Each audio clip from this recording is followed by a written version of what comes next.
Oh, I got some bad news for y'all. Sources have informed me that Teofimo Lopez is currently behind the scenes dealing with some issues regarding his longtime promoter, Top Rank. The two are definitely in some kind of legal fracas where they're deciding what the next move is. And from what I understand, they are suggesting that Teofimo Lopez is looking to get out of his contract some way. Now, I don't know the particulars. I don't know what's caused this altercation or difference of opinion, but I do trust the information coming to me. And it looks like there's some type of legal discourse taking place right now between Teofimo Lopez and Top Rank. Now, this is a bad look. For one, Teofimo Lopez is young. So just being young, you would like to see young fighters in their careers, in their prime years, fighting pretty much as frequently as possible. I've always said this since the beginning. Boxing is overall a young man's game. Not saying you don't have exceptions to the rule, but that's what all rules are. You get exceptions to those rules. Ultimately, you have a certain window of opportunity, a shelf life, if you will, where you got to get in, make as much money as you can, make smart investments, take care of your people, build your legacy, because before you know it, that window could very well be over.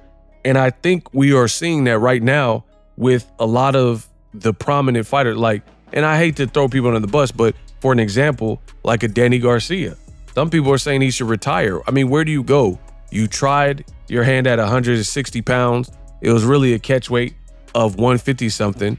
Your fights at 154 did not make Danny Garcia look like a top dog there based on what he had. And then you fight Lara, lose pretty much every round, appear gun shy, didn't really look hungry, and arguably quit on the stool, and you get knocked out by Erislandy Lara. So it looks like that chapter is coming to a close for Danny Garcia, the fighter. And there's other people from the same kind of run in age group of a Danny Garcia, where it looks like they got a couple more fights in them at best, and then they'll be coming to a close. So I firmly believe young fighters, you need to make the best decisions you can, because you only, like I said, you got a certain window of opportunity to even make this happen. I mean, the other thing is, boxing is so unpredictable, is even if you're young and fighting frequently, you've seen like Alan Garcia get brutally knocked out by a guy with a losing record. He didn't have a great record, and he just got upset on a Top Rank card recently. So there's already those types of issues that fighters are faced with. You fight the wrong style, you're not ready, fight a big puncher, take a bad loss, get knocked out, then your career, you know, in one fight or a few fights could be in shambles just by making the wrong choices and or not coming through certain fights. So for Teofimo, he's young. He should be fighting. But now, from what I understand, he's dealing with some legal issues. This is not the first time that Teofimo has expressed discontent being with Top Rank.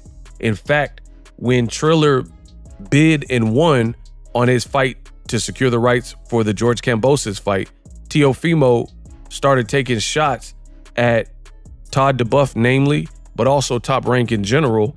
And he's like, they want to go to war with me, let's go to war. I know my worth. They're not paying me my worth.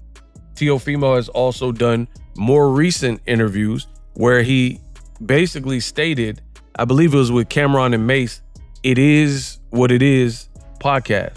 And Teofimo said he's not taking home and clearing $1 million in his fights with Top Rank.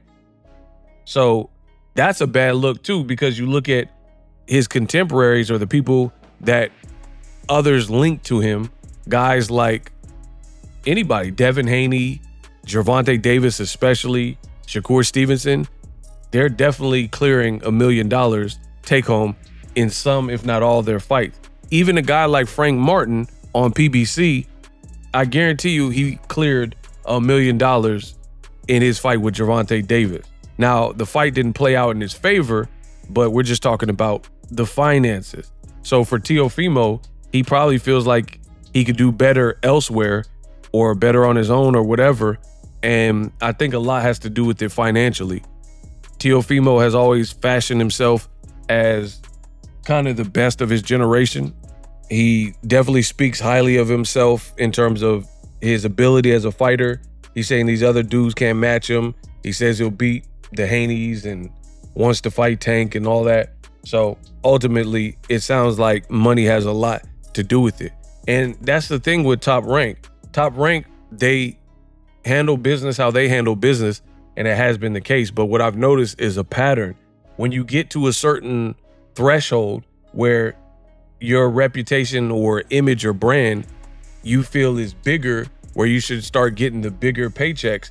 If you're not one of a few fighters that have been with Top Rank, like a Pacquiao, I believe, the 45, it's up to my promoter, Bob Arum, right? If you're not like a Pacquiao or Lomachenko, who, you know, stay with Top Rank and obviously they made good money to the point where they weren't really complaining at the time, things like that. Barring those fighters, there's a lot of people that end up leaving Top Rank because they couldn't cross over to like any level of stardom. Most famously, Floyd Mayweather, he bought himself out of his contract. So to me, I fully believe that a lot of these fighters are stupid. They're stupid because Floyd Mayweather is the gold standard in boxing. And if you look at his career, you can really have a great roadmap, a starting point, if you will, to some of the decisions that you should do. Go through the pretty boy Floyd stages, rack up the impressive victories, then become and redefine yourself, become Money Mayweather, and have big events and movies, right? And still have impressive comp and performances, make a lot of money, have a strong team, use your head, have a defense. Don't just be an offensive guy and you have no defense. Be a complete, well-rounded fighter. Stay disciplined year-round, running, stay ready so you don't have to get ready. If you do all these steps, Floyd is like the 10 commandments of boxing, for real, for real. And he also showed you how to buy yourself out your contract early to the point where you can restart.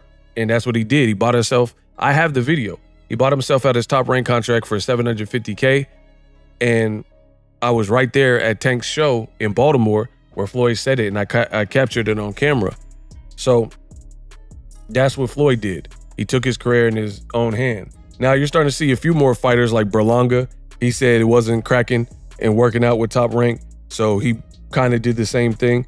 But I think a lot of people wait until it's almost unbearable, and then all of a sudden they want to like worry about it. The sooner you make these decisions, the better. So we'll see how it all plays out. As of this video, we'll just label this ego rumor mill because it hasn't been widely reported. This is information that I trust to be the case. So that's why I'm reporting about it. So just remember, you heard it here first. Teofimo and Top Rank, there is trouble in paradise. And, you know, maybe he goes to Eddie Hearn or tries to go get in with PBC or does the Terrence Crawford thing, tries to be a free agent. But don't be surprised if Teofimo, depending on, again, I'm not a lawyer, I'm not Johnny Cochran, so I don't know fully his claim and I don't have his contract to know if there's a way for him to exactly get out of his contract, because the contracts are really pretty sewn up. But there are things that protect the fighter, like the Ali Reform Act and things like that. And you can sometimes get out of them and find loopholes, breach a contract. We've seen it with Canelo. Payday. You'll want payday, I know that. And Golden Boy Promotions. So it's definitely doable. Watch this space. I will keep you guys updated when and if I get any more additional information. But remember where you got the information from. Boxing Ego, the best in the business. You can probably expect other people to copy this and start making content because they watched the Boxing Ego report and, you know, got ideas. Or if you start seeing mainstream media start reporting about it or reach out to Teofimo Sr. and things like that, just know where it all started. So I'm hearing some bad things regarding Teofimo. I doubt he can come back this year because there's not too much time remaining in the year and you got this over your head. So we'll see how it all plays out and what's next. Let me know what you guys think. Subscribe.